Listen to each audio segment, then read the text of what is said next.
Hello and welcome to Bloodstained, Curse of the Moon.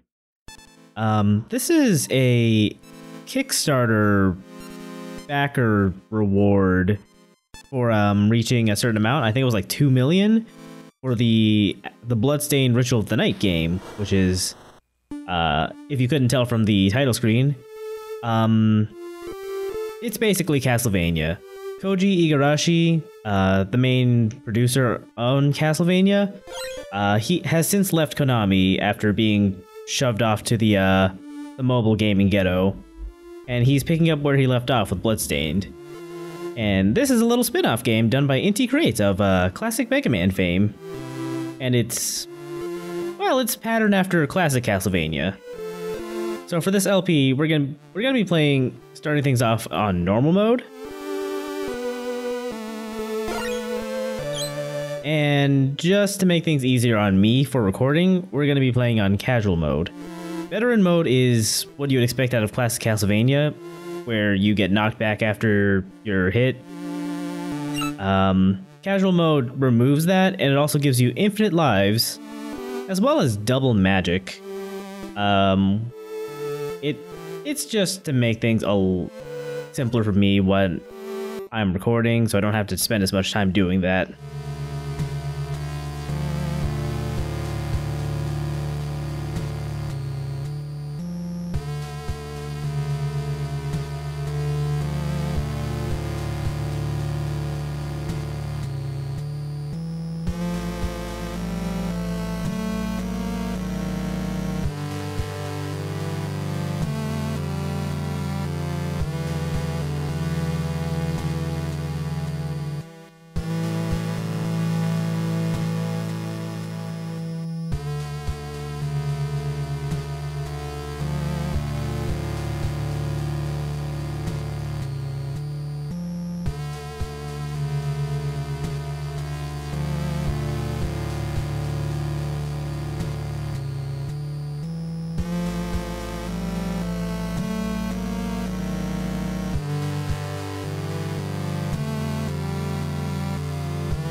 Man, there's just something so nostalgic about seeing fog just clear away for an 8-bit NES game like this, or 8-bit style game rather.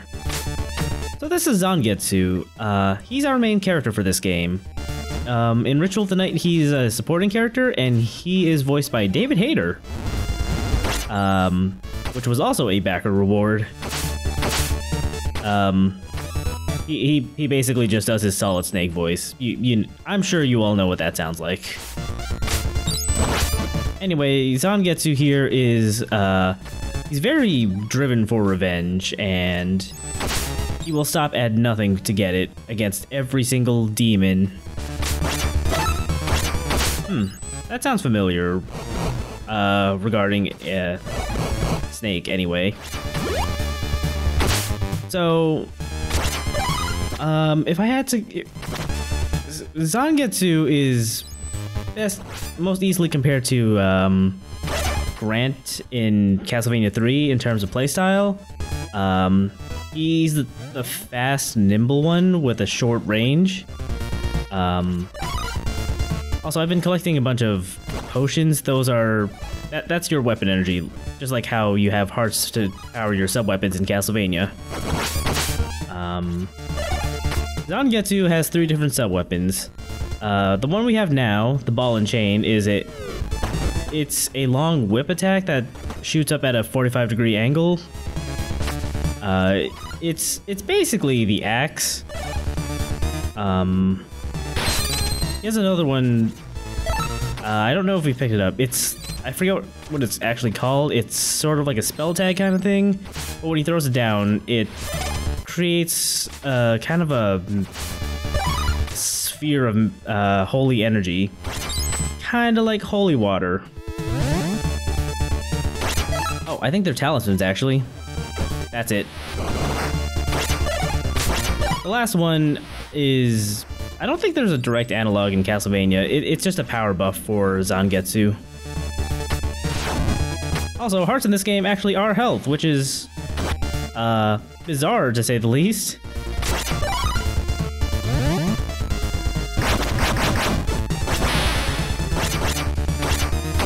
Anyway, there's not a whole lot special to say about the first stage. It's nice. It eases you in. The enemies aren't super threatening to you, and even that big one there, like, there's a very easy way of taking care of him, which I demonstrated. Anyway, we're coming up on the first boss now. This is the Glutton Train.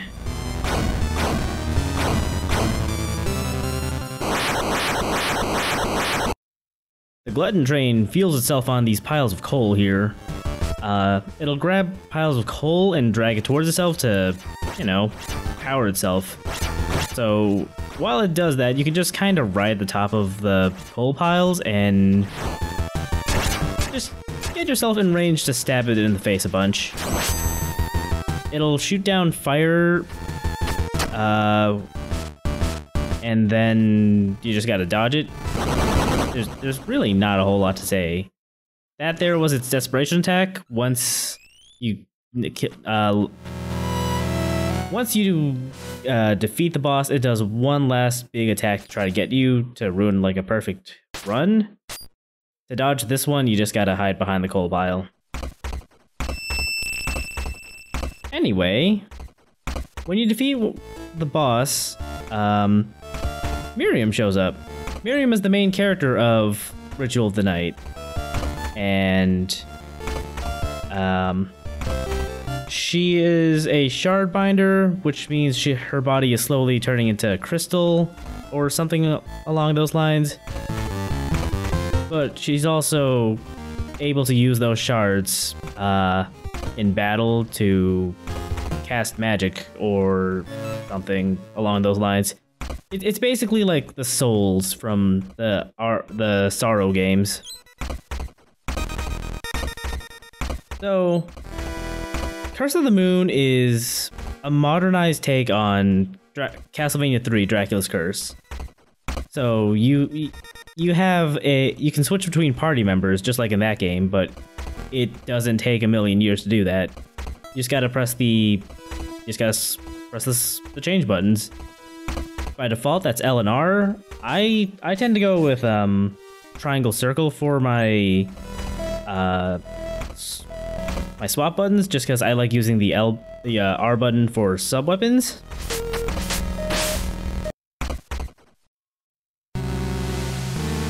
But yeah, Miriam's part of our crew now. She's our Belmont of the game. The shards don't really mean a whole lot in Curse of the Moon, so she's all classic Castlevania.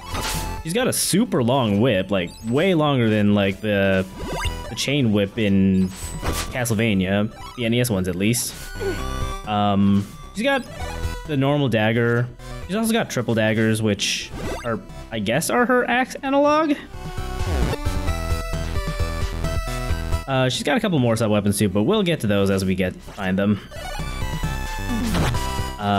She also has a higher jump than everyone else in the game, which is helpful because you can take shortcuts, and she also has a slide, which lets us skip that enemy up there in the corner. The high jump is useful because it lets us get over to here, and these little skeleton dudes just point the way to the shortest path of the stage, which is appreciated.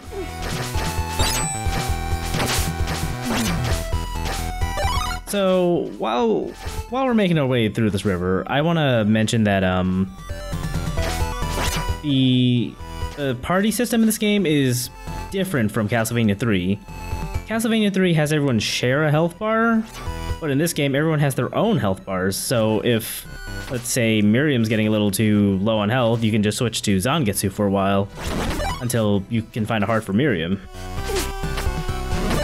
It's just little things like that that just make Curse of the Moon considerably easier than its inspirations.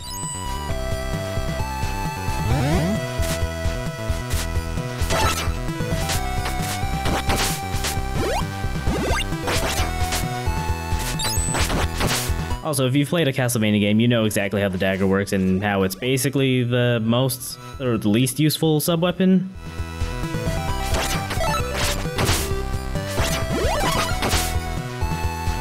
These giant bats are basically peppered here and there to knock you off this moving platform. It feels like a classic game design trap, but I don't know. It's not so bad, especially if you're playing on casual mode. This is the sickle. It's the cross, except it's not as good. I don't know how to explain it. The hitboxes are a little funny, and it doesn't feel as powerful as the cross. That there is the actual axe. It's a giant fuck off axe swing. It's the most damaging attack in the game, and it kind of rules. And that little pot up there that I picked up was an upgrade. That gives us plus 10 to our total weapon counter. Or weapon magic.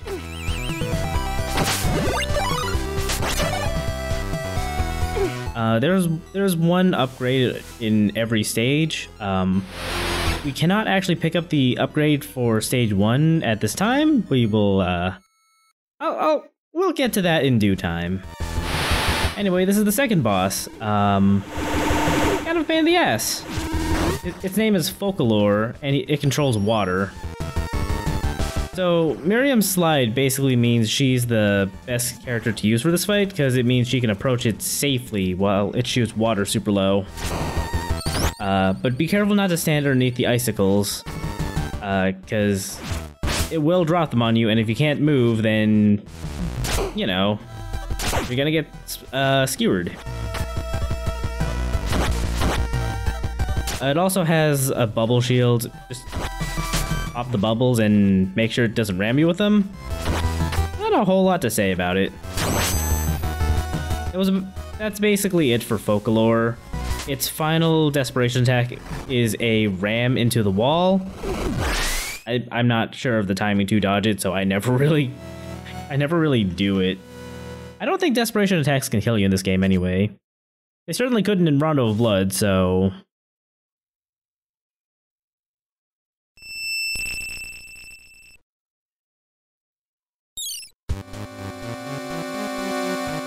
this is the second buddy. This is Alfred, the Alchemist. We'll get more into how he plays next time, but you could probably get a feel for his physical aptitude just by looking at the dude. Also, Zangetsu's kind of an asshole. It's like, fine, I'll let you live for now. So yeah. The first sign's always the same. I don't know why they keep repeating it. Actually, no, I do know why. But anyway, Alfred is a spellcaster, just like Sypha.